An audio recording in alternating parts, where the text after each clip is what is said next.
Hello everyone, welcome back to Blacksmith Studios. My name is Jack and today we are going to be doing a breakdown for the Superman teaser trailer. Now, I know this is coming a little bit later. The trailer's been out for a while, but obviously Christmas has been in the way and we've had What If and everything. But yeah, I just thought I'd do a quick breakdown for the teaser trailer and share a bit of my thoughts as well. Firstly, the trailer is stunning, as I will go into later in the video. It's absolutely amazing. It's now breaking records. It's the most watched superhero trailer of all time, and well deserved. This is such a monumental film for superhero movies as well as DC movies, and you can tell that a lot of love and passion has gone into just this trailer alone. So yeah, really excited to talk about this trailer, so let's get into it. So we open in a snowy wasteland, most likely near the Arctic, where the Fortress of Solitude is, as we see Superman crash land. Now we hear him breathing heavily. He's clearly very injured from a battle that obviously we can't really see within the trailer, but my thoughts that it could be a fight with Brainiac or even Ultraman, as we see later on. We see Clark then cut to rushing through crowds of people in Metropolis heading to work, and we even see the Daily Planet building here, and it looks amazing. I mean, James Gunn is really trying to lean into the world building of this fantastical DC world, and I just got to show that Clark Kent, looks amazing. He's vastly different in his appearance to Superman. But it's clear that they're still one and the same as well. His mannerisms, his nervousness is really shown here, and him trying to avoid everyone. It kind of relates to the fact that his power is so vast and powerful. He doesn't want to knock anyone and hurt them, considering he's got super strength. So I kind of find this moment quite cool. But yeah, we cut back to Superman lying there in the snow, and now he's spitting out blood, and this is a good way to show that even someone like Superman can bleed. We've always been shown in live action more specifically the Snyder version of Superman just being too powerful, god level strength, and now we're getting to see Superman in the first time we've seen James Gunn's version of Superman.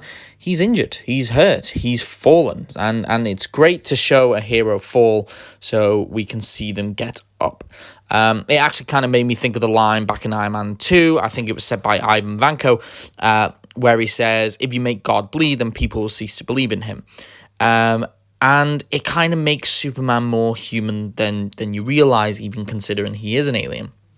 The theme starts playing in the trailer, and it's perfect. It's a leitmotif apparently of John Williams' original theme, bit of a modernization to it, and it just screams Superman. I can't wait to see the themes and the soundtrack of this movie. It's just going to be mind-blowing.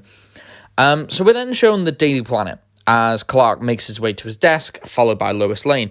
Now, Rachel Brosnahan plays Lois Lane here, and she looks amazing. It's perfect casting. She looks like she's been ripped straight from the comic book. We then see Clark and Lois exchange looks, and Clark does something quite cute here. I interpreted this bit as Clark looking at Lois and then realizing that she's staring back at him, so he kind of turns away, pretending that he's not really paying attention to Lois.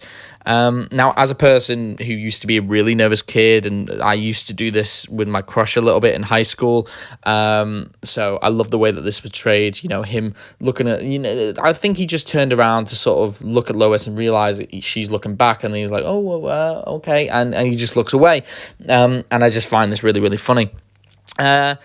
So as well, in this moment, there are high definition now views of the newspapers that are shown in this part of the trailer that show a headline referring to a battle in Metropolis against the Hammer of Bravia. I believe this is an original DCU character. I don't think this is in DC. And it's simply just a man in a mechanized suit, which was apparently terrorizing Metropolis and has injured, possibly killed other people in Metropolis. Now, apparently, there is obviously this political side to this film, where two countries, Bravia and Jaranpur, are in a war against each other. Bravia trying to invade Jaranpur, from what it seems. And the newspaper outlines that Superman interfered with this battle, trying to stop it. And the Hammer of Bravia, as an attempt to get Superman back, has invaded Metropolis and has caused mayhem there.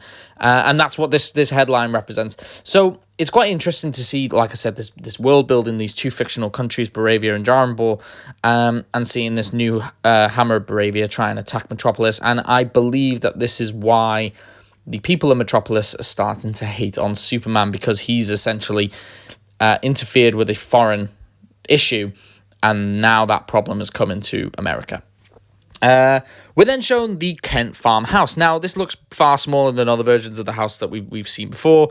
Bit of a simpler tone for Clark's upbringing and his life with his parents, which is quite nice. But many fans have actually commented on this, saying how the farmland is actually more accurate to farms nowadays. Farms in, say, the Christopher Reeve version, obviously with the barn and the house right next to each other, that is more of an old style of farm, where travel between, within your land was a bit more difficult to do, whereas nowadays it's more common to have the house within the land and then the actual farm itself with the barn further into the land itself. So, it's quite cool how James Gunn has sort of modernized this idea. We then get to see Clark and Pa Kent hugging. Now, I can imagine this being a moment in the film where Clark is kind of struggling with his balance between being Clark and Superman, his Kryptonian heritage and his human upbringing, and maybe he's struggling with the public intolerance of him, and Pa Kent kind of talking through the problem. And this is going to be a sweet moment in the film, I find, helping him sort of believe in himself again and trying to, showing how, although he's got all these powers, he can still be just as human as the rest of them. Many fans have actually pointed out as well that this could be a moment where Ma Kent could be the one who dies in this movie. I think in most versions, Ma Kent kind of survives, whereas Pa Kent is killed in some sort of accident. Obviously, more notably, the Snyderverse killed him in a tornado, I believe.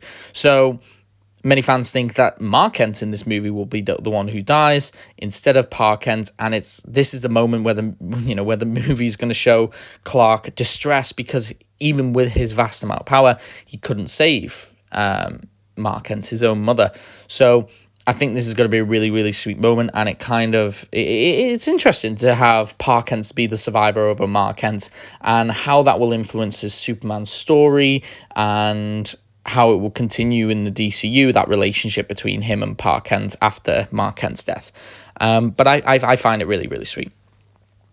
So we cut to Superman in the snow again. I got to admit, the way the trailer is edited here, it's almost like Superman has been lying in the snow, injured, and thinking about the people closest to him, with Lois Lane and his friends at the Daily Planet and Pa Kent, and I think this is a lovely little way of editing the trailer to show, a reason why he needs to continue to fight. We hear him do the supersonic whistle, which honestly brought up tears in my eyes, and we see something running towards him, kicking up the snow, as we cut to Krypto the super dog. Now, he's adorable. I just want to point this out. Like, Krypto is adorable, and he really reminds me of my dog. My dog's a West Highland Terrier, and I kept calling him Krypto after this trailer dropped, just because he looks so similar.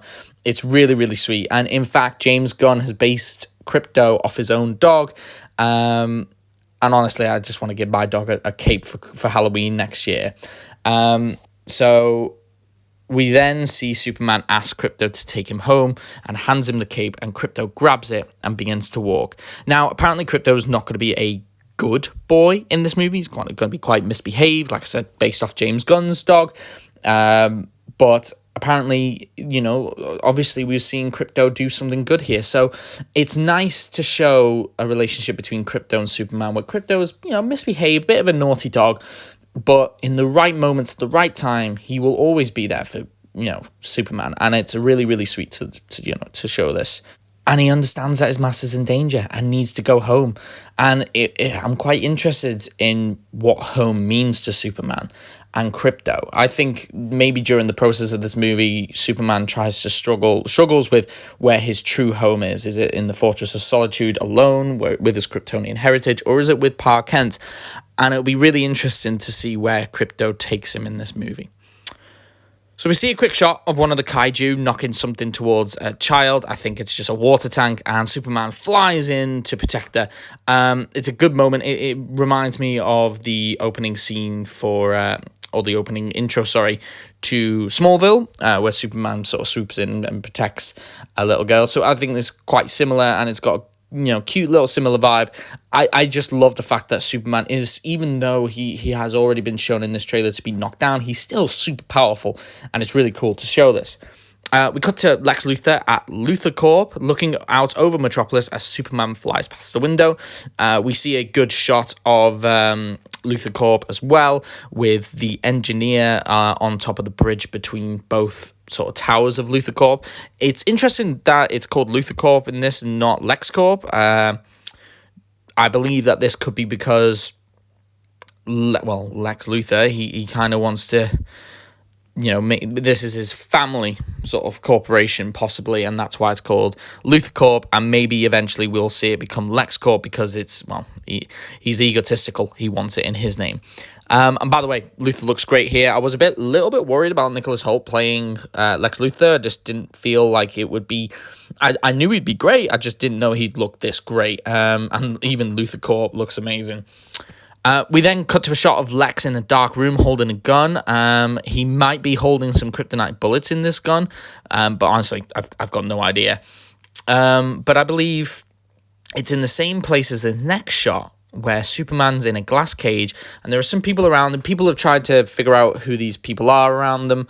But I think that he has been captured by Brainiac, and Lex Luthor has been working with Brainiac within the events of this movie, and Superman and a few other people have been captured. Apparently, Metamorpho is in this shot as well. I can't quite make him out, but apparently, he is one of the people in the other cages. So it'll be quite interesting to see where this goes and where this is. I mean, Brainiac's a bit of a collector. I wouldn't be surprised if he kept a bunch of people from Metropolis or other heroes in these glass boxes, and Luthor's been helping him. And maybe even we might see Luthor help help Superman escape so that we can actually fight Brainiac. But Superman breaks out of this glass cage. It's an excellent shot, just looks stunning. And like I said, it could be a moment where he's been weakened by kryptonite or something like that. Or it could literally just be done by Argus, and Argus have captured him. It could be nothing to do with Brainiac at all. We then see a shot of a boy pulling up a flag with the Superman logo on it. It's kind of cool, this shot, because this is clearly during that battle in Baravia, and it's like a call sign to bring Superman. Even whispers his name, and of course Superman has super hearing, so Superman will be able to hear this, and this could be the moment where Superman does fly in and save the day, and that's where the Hammer of Bravia issue comes in. We then see Superman walking through a crowd of people who are clearly displeased with him, throwing objects at him. This could be due to the fact that many people have suffered from this Hammer of Bravia attack in Metropolis, and they blame Superman for it. So we see Superman walk into a building. This is for Stag Industries, as Guy Gardner enters the room, and he fires a shield from his ring towards the doors, blocking the people from entering the building, but I also think it's to block people from seeing what they do. We actually see our first little glimpse of Mr. T here as well, wearing a jetpack. Now, originally, I believed that the other heroes in this film were going to be kind of an antagonistic role at a point, but it seems that they are going to play a purpose, and they are like not just cameos, but they actually do play a role in the movie, and looks like they are more like allies to Superman. We cut to Hawkgirl flying through Metropolis. Now, she looks absolutely amazing too. I've got to say, the suits and the casting for this film are spot on. and it just gets me more and more excited to see this film. We then see another kaiju monster breathing fire towards a building, and Superman's sort of engulfed in the flames. I think that Superman will face this kaiju more towards the start of the movie. It could be this that causes the public hate. I don't know. But it could also be one of the creatures created by Lex, or it could be something unleashed by Brainiac, possibly signaling that Brainiac is going to be is around already, or that there's these creatures on Brainiac's ship that's going to cause a threat. We do see Superman's suit is burned in an earlier shot, so it could be that he's just faced this kaiju. And obviously, like I said, we see Superman engulfed in all these flames.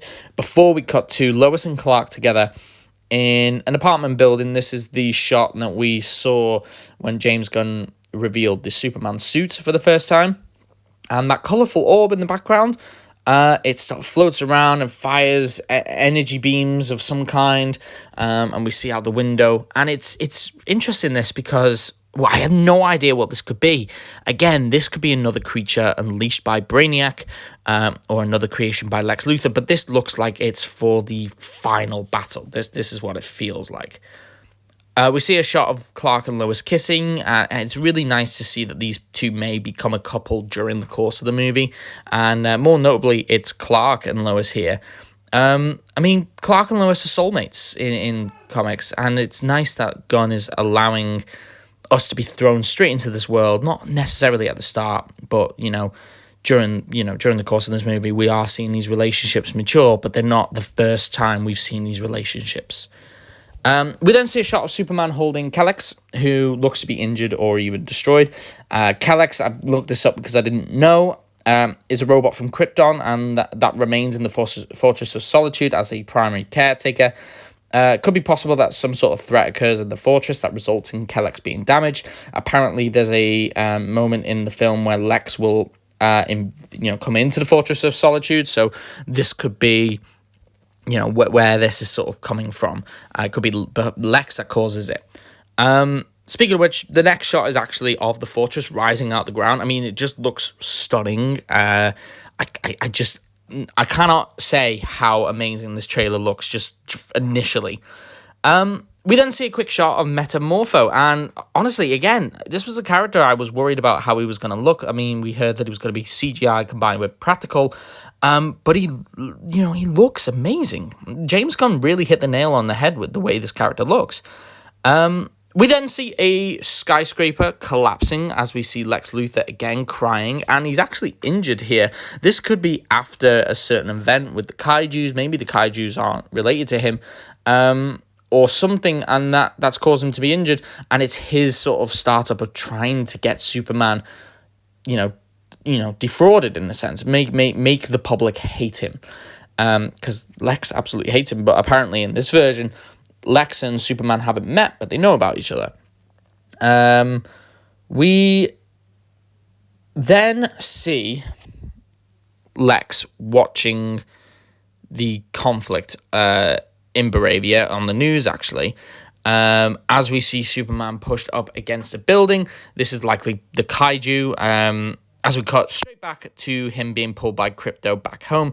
It's actually quite cute seeing Krypto drag his owner home. Superman's just face planted into the ground, but it's really, really sweet to see this. We see a few quick shots of what I believe and what many believe is Ultraman. I don't think we've had 100% confirmation of this, but we see him smash through a wall, and then another scene where he fights Superman in a baseball stadium. I think this definitely could be Ultraman, and it doesn't seem that he's going to be like a multiversal variant in this movie, and he's going to be maybe a weapon of Lex Luthor's creation. He does seem to be working with Argus, as per some set photos as well. But seeing Ultraman, seeing someone go head to toe with Superman, in this scene, it clearly must be someone on the same level as power, and Ultraman does make sense. We then see Mr. Terrific in a much clearer shot.